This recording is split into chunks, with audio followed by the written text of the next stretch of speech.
Olá, seja bem-vindo ao programa inclusivo da TV Câmara de São Paulo. O objetivo desse programa foi e sempre será melhorar a qualidade de vida das pessoas com deficiência.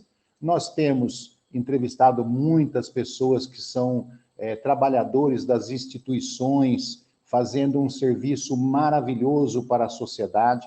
E nós também entrevistamos pessoas que são exemplos de vida, pessoas que se superaram, pessoas que dão assim, à vida uma continuidade de alegria, à vida uma continuidade de superação. E hoje nós vamos conhecer a história do Ângelo dos Santos, mais conhecido como Saci Trilheiro. Mas o motivo desse apelido eu deixo para ele contar durante o programa. É um prazer receber você, Ângelo. Olá, como vai? Tudo bem? Tudo. Então vamos lá. Primeira pergunta, você sabe qual é, né? Como Sim. é que surgiu essa história de Saci Trilheiro? Então, essa história, ela tem, digamos que começa desde quando eu não consegui mais usar prótese, né? Porque eu amputei em 1994 por causa de um câncer, 2 anos e meio depois voltou o câncer.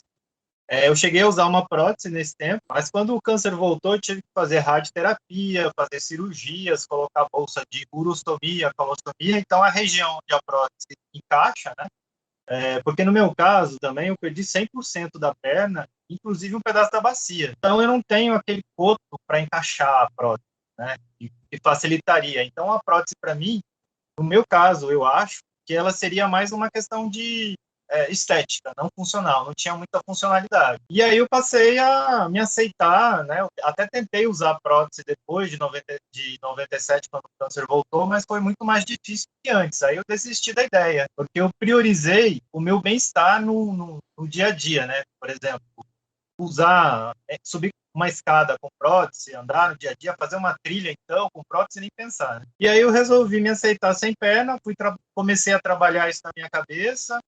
No começo dos anos 2000, começou a aparecer, passou na TV a série do Sítio do Pica-Pau Amarelo. E aí, nessa época, as crianças começavam a me identificar na rua como um saci, apontando para o pai, para a mãe, olha lá, mãe, saci, tal, né? E isso, na época, não era tão bom assim, eu não estava muito acostumado, digamos assim, eu nem me aceitava tanto sem prótese, né? Não que eu sofresse tanto, mas ainda tinha uma ponta de falta de aceitação. Mas aí os anos foram passando, veio a época das redes sociais, e aí em 2017 comecei a ficar mais ativo, 17 para 18, ativo no Instagram. E aí um belo dia eu falei, pô, eu gosto de fazer trilha. Comecei a postar minhas fotos de trilha, indo para cachoeira, então tem tudo a ver. O Saci com a trilha, então deu Saci Trilheiro, que faz trilha, né? Foi bom você tocar nesse assunto, que você não teve uma aceitação completa no início, ou uma falta de aceitação, porque como eu entrevisto pessoas que já estão muitos anos com algum tipo de deficiência, pessoas resolvidas, pessoas que podem trazer assim, alegria, histórias boas para contar, fica aí um vácuo,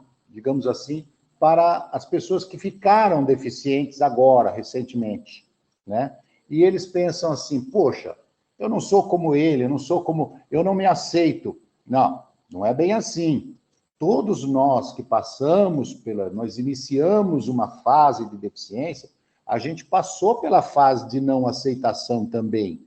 Isso é um processo duro, é um processo de muito trabalho, é um processo que exige um desprendimento incrível e a aceitação passa por um processo dolorido, mas depois que acontece, a gente vive normalmente. Então, foi bom você tocar nesse assunto, que é para falar para os novos, para as pessoas que ficaram com deficiência agora, que não é para falar, nossa, eu não sou igual a eles, não é isso. A gente tem um processo lento de aceitação, mas que precisa ser feito. O Ângelo, você perdeu a perna por causa de um câncer. Exato. Na verdade, por causa de dois.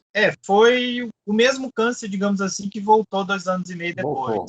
Quantos anos você tinha quando você descobriu o primeiro câncer? Eu tinha 17 anos e morava no interior do Paraná, no sítio, na roça, trabalhava na roça, jogava futebol fim de semana, aquela vida agitada, que usava muito, digamos assim, a atividade física era frequente. Bom, quando você teve a amputação da perna, a gente volta agora para o que eu tinha comentado um pouquinho antes, sobre a questão da aceitação. Eu queria que você falasse para nós, e principalmente para as pessoas que tiveram uma amputação recente, como é que foi o seu trabalho de aceitação dessa perda?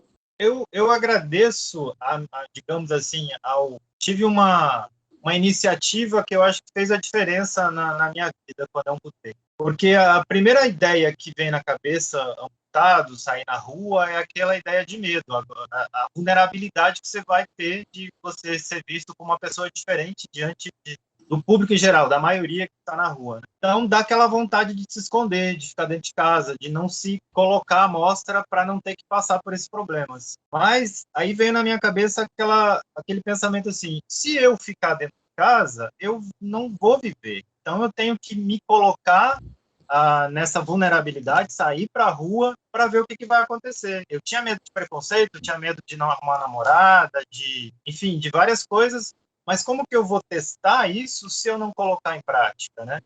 E aí, assim, a primeira oportunidade que tinha, na época eu estudava, eu voltei a estudar, voltei para o colégio e fui enfrentando essas barreiras, assim, para conseguir superar. Então, foi não se esconder. Esse foi o meu primeiro impulso, né? Não ficar dentro de casa, não se fazer de vítima da circunstância.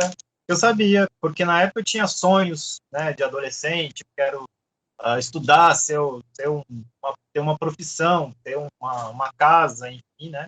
E eu tinha que ir atrás do meu sonho. Ele só mudou um pouquinho a forma que eu ia conseguir ele com as minhas capacidades físicas, mas eu tinha que ir atrás. O importante também que se diga que chorar faz parte, né? Se isolar de vez em quando faz parte. Sim. Sofrer algum bullying na rua também faz parte. Não é legal, mas faz parte, né? E que nós temos que passar não só pela superação da perda, por exemplo, o meu da mobilidade, o seu de uma parte do corpo, passar pela superação disso, que dói muito, mas também passar pela superação do enfrentamento social. Sim. Tem que ter gás para isso, né?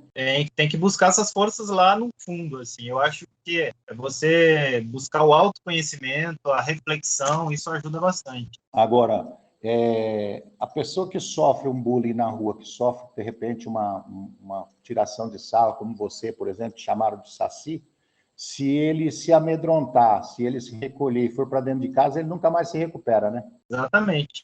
Eu fiz, no caso, desse primeiro contato com a ideia de que saci não seria uma coisa legal, mais para frente, né, agora por último, uma coisa que me ajudou a superar, né? Eu acho o Saci um personagem tão legal. Ele é tão bagunceiro, né? Aprontador. Eu acho ele super simpático. Protege a natureza. Protege a natureza, gosta de bagunçar um pouquinho. Eu acho ele super simpático. Eu acho ele super simpático. E você não fica por menos, hein? Ô Ângelo, você fazia trilha antes. Você sempre gostou de fazer trilha? Então, por morar no sítio, né, antes de amputar a perna, trabalhava na roça, final de semana era ir tomar banho de rio, ir para a cachoeira, então sempre gostei da natureza. Mesmo depois que eu amputei a perna e depois fui morar para a cidade, lá no interior do Paraná, mas sempre que tinha oportunidade a gente ia para o sítio, ia para uma cachoeira, né? Ao longo desse tempo, eu perdi um pouco esse contato com a natureza, trabalho. Mas aí, quando eu cheguei em Brasília, em 2006, e aí eu comecei a descobrir outras trilhas novas, né? Em Chapada dos Veadeiros, Pirinópolis. E aí essa questão também das redes sociais, que quando eu comecei a postar minhas trilhas, que antes, até 2017, 2018, eu tinha um certo receio das redes sociais também, em relação da não completa aceitação. De mostrar de corpo inteiro, de mostrar que não tinha perna, né? Mas, quando eu comecei a colocar os meus vídeos e fotos de trilha, isso me deu um retorno bom. As pessoas começaram a me elogiar, curtir o que eu fazia, e isso me motivou a fazer mais trilha. Então, essa minha paixão, digamos que foi aumentada com a ajuda das redes sociais, digamos assim. Como você disse, sua família é do mato, né? Lá do sítio. Eles estão acostumados com os problemas da mata, um galho que cai, um tronco no meio do caminho, uma pedra, alguma coisa, eles conhecem tudo isso. Mas você sem uma perna, fazendo trilha, ou seja, é um pouco mais difícil de pular, saltar um obstáculo, desviar de uma cobra, aí vai por diante.